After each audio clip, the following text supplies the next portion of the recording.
अस्सलामुअलैकुम। कैसे हो दोस्तों? दुआ करता हूँ आप सब खैरियत से होंगे। अल्लाह आपको ऐसे ही खुश रखे। एक जज साहब अपनी बीवी को तलाक कैसे दे सकते हैं? सुनिए ये पूरा वाक़या।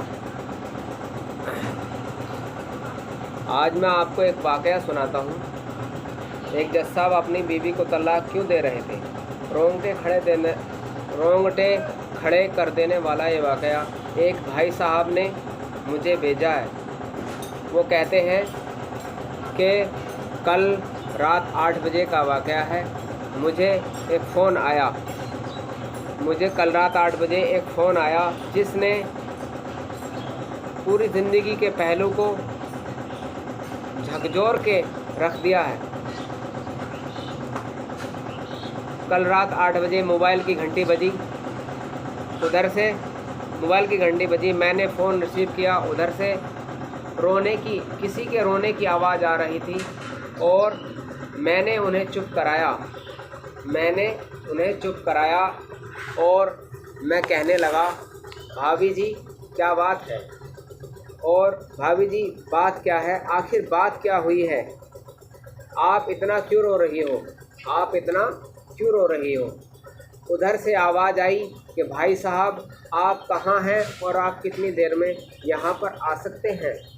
मैंने कहा परेशानी तो बताइए भाभी जी, और भाई साहब कहाँ हैं? और भाभी जी भाई साहब कहाँ हैं और अम्मा जी कहाँ हैं? लेकिन उधर से सिर्फ एक ही रट लगा रखी थी कि भाई साहब आप यहाँ पर आ जाइए, जल्दी से आ जाइए। मैंने उन्हें तसल्ली दी और कहा उनसे कि मैं 1 घंटे में आपके पास आ जाऊंगा इंशाअल्लाह। जल्दी पूरी कोशिश करता हूं आने की। मैं जल्दी से आने की पूरी कोशिश करता हूं। मैं जल्दी घर पहुंचा तो हमारे दोस्त जो जज साहब हैं सामने बैठे हुए हैं और भाभी जी एक तरफ बैठकर तेज आवाज़ में रो रही हैं।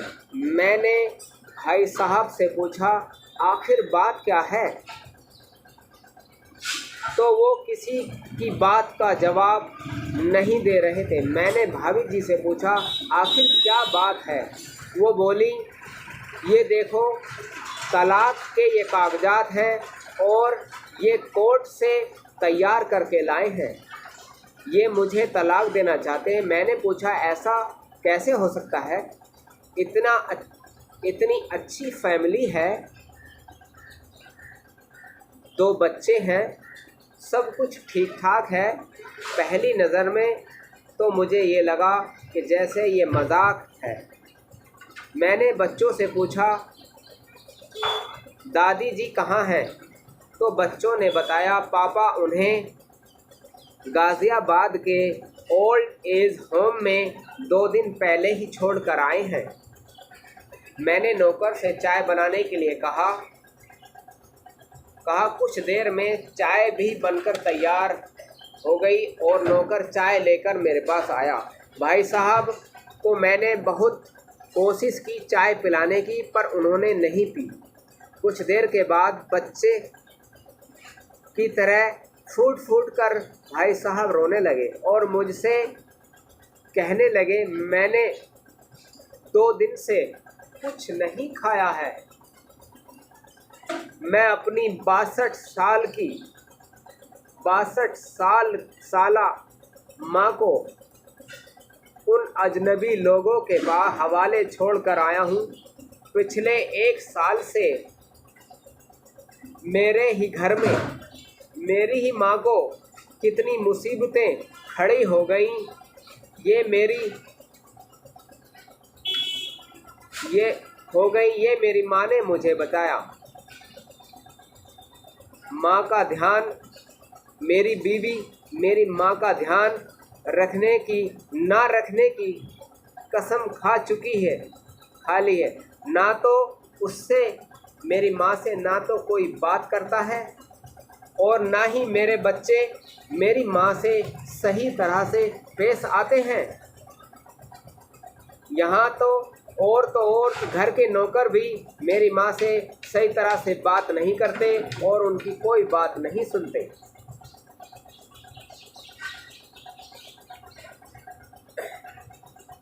और सब अपनी मनमानी करते हैं। जब मैं कोर्ट से आता था तो मेरी माँ मुझसे लिपट कर रोती थी। मेरी माँ ने मुझे 10 दिन पहले ही बोल दिया था कि बेटा तू मुझे ओल्ड एज होम में डाल दे। मैंने बहुत कोशिश की अपनी फैमिली को समझाने की, पर किसी ने मेरी एक ना मानी और किसी ने मुझसे सीधे मुंह बात न की। जब मैं 2 साल का था तो हमारे अब्बू का इंतकाल हो गया था, और जब हमारे अब्बू का इंतकाल हो गया था तो मेरी माँ ने मुझे दूसरों के घर में काम करके मुझे पढ़ाया और एक इस काबिल बनाया, और आज मैं एक जज हूँ।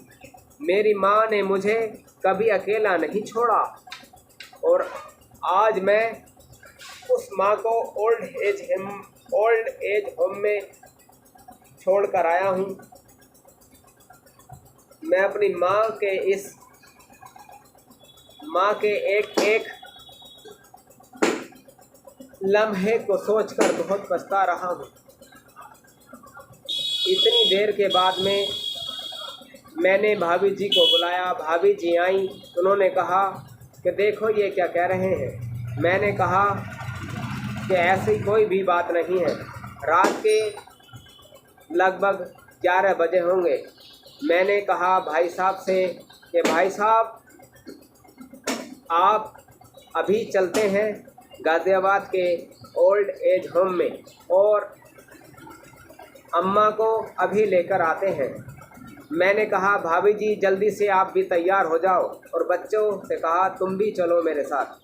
कुछ देर के बाद में मैंने सबको तैयार किया। बड़ी मुश्किल से सबको तैयार करने के बाद हम सब वहाँ रात के लगभग 1 बजे पहुँचे। ओल्ड एज होम का गेट बंद हो चुका था। मैंने देखा, गेट कीपर को बुलाया। गेट कीपर ने आकर कहा अरे आप कौन हो, इतने रात में क्यों परेशान करते हो।